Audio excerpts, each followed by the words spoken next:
Howdy, my name is Ali Zaidi. I was born and raised in Houston, Texas, but my family's, both my parents grew up in Pakistan, and all four of my grandparents are from Iraq. So Urdu is like my mother tongue that I'm most familiar with. I also speak some level of Arabic, not as good as my Urdu. And then I'm here at the University of Texas at Austin. I'm studying Persian. And then in high school, I studied Spanish and French. I think I'm pretty fluent with Urdu for the most part, except like a few words here and there, mostly like Americanisms. And then Arabic, less so, about like 50% fluent. And then Spanish and French, I would say I have full professional fluency. And then Persian, getting there bit by bit.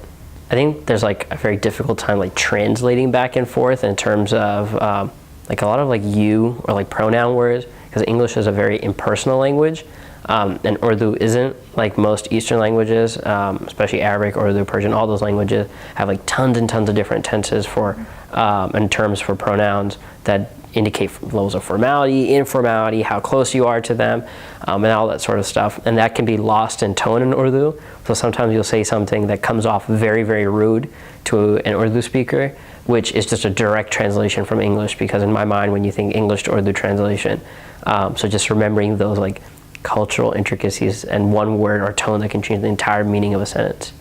I think like the main thing is just feelings, and again, going back to the whole like the tone and formality question, because Urdu, for example, for like you, there's like 9 different versions. So for example, you'll have like, in order to say you can have op, and op can indicate either closeness or equalness of level, and you use it for someone that, for formality, but also it can indicate that you're very close to someone. So for like, if you're meeting the president, you would not use op, because even it would indicate that you're close to them and on the same level, and although you want to be formal, you also want to say that you are lower than him. So you would, for example, you would use the traditionally informal term of tum or to, which is informal but also indicates a degree of separation, and that has so much complexity involved that like when you're thinking fast and just producing language, you miss that a lot.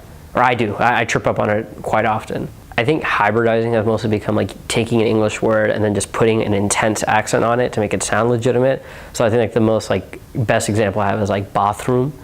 Like I honestly cannot remember what like the actual like word is for bathroom in Urdu. So I think as a kid I just started saying like bathroom, which is like Pakistani people's way of like you taking an English word and making it be modern. But I just use it as that's the term I use. So it's not a completely English word and not a completely Urdu word either, because it has very heavy Urdu accent on it. I have 2 younger brothers, and they did not learn Urdu as well as I did, because I used to travel to Pakistan a lot when I was a kid, and they did not. So they do that a lot, and especially in terms of like making a gerund or a past tense, they'll take an Urdu verb that they know and throw ed or ing onto the end. Yeah, my youngest brother says a lot like to eat in Urdu is khana khara hu. And in order to say that he ate, he doesn't know the past tense in Urdu, so he said I khanad. He says to go in Urdu is jarahu. He doesn't understand that like that is the gerund, so he says I'm jotting somewhere, and he does that a lot. Actually, for I think most gerund words, he just takes the Urdu word and throws ing on at the end. Yeah. My parents take it, at least he's speaking the language to a certain degree. My roommate, Varun, who's also Indian, makes fun of me about this a lot, because he also does it too. Anytime we talk to our parents, even if it's in English, we'll place a very heavy accent on it subconsciously. It's not something we decide to do at all, but it's just a switch that goes off. Not sure where it comes from and why it exists.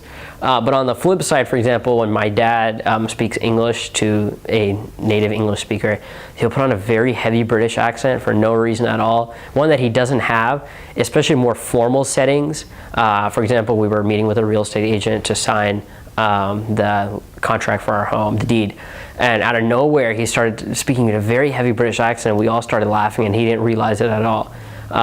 So the same thing, especially when I speak to my grandmother, I think it gets like really heavy. I think part of it is just trying to make her feel comfortable, as well as that's like the level of discourse that we've always had. If they say something in English and then you say it back in a proper accent, I think in like sometimes it can feel like you're trying to like correct them. So I like respect it, like, hey, I'm gonna say it the same way. I think I have a really like weird spot or unique perspective, because I have like, I identify more ethnically and racially as Arab, But the fact that like my Urdu is significantly better than my Arabic, because both my parents grew up there and that's what they spoke in the house, as I will speak English with my kids. But the fact that they are ethnically Arab and all four of my grandparents speak at some level Arabic. I mean, they learn Urdu and they speak it decently well, but the Arab culture still exists. So I live in a world where it's Arab culture, but that's interpreted and translated through Urdu. And that brings with this connotation that I've never truly felt fully Arab or Pakistani, that even though I identify ethnically as an Arab and the history that comes with that, and with the places in Iraq and visiting it, I don't have the full package. But on the same time, as when it comes to Pakistani, I don't look Pakistani for the most part. Most people don't identify me at all, even once, as Pakistani. I speak Urdu, know somewhat about the culture here and there, but I do not have that full package on that end. And then you transport all of that and bring it to America, when it's, am I American, Arab, or Pakistani? And then that question about every time you take the SAT test, what do you fill out? Am I South Asian? Am I Arab? I mean, what does it mean to be either of these things? Because to be honest, I didn't live in either country. I was born here. As far as it goes, language-wise, I speak both to a certain degree, but heck, I speak more Spanish than I speak Arabic. Does that make me more Hispanic than I speak Arab? And at this point, my only connection to Iraq pretty much goes bloodline-wise. I mean, same with Pakistan, just being the fact that my parents lived there for a while. So I'm not really sure, like ethnically and racially, how that whole definition breaks down. If someone asks me, I'm Arab, do I speak Arabic fully? No. I speak Urdu, and I don't know what that makes me.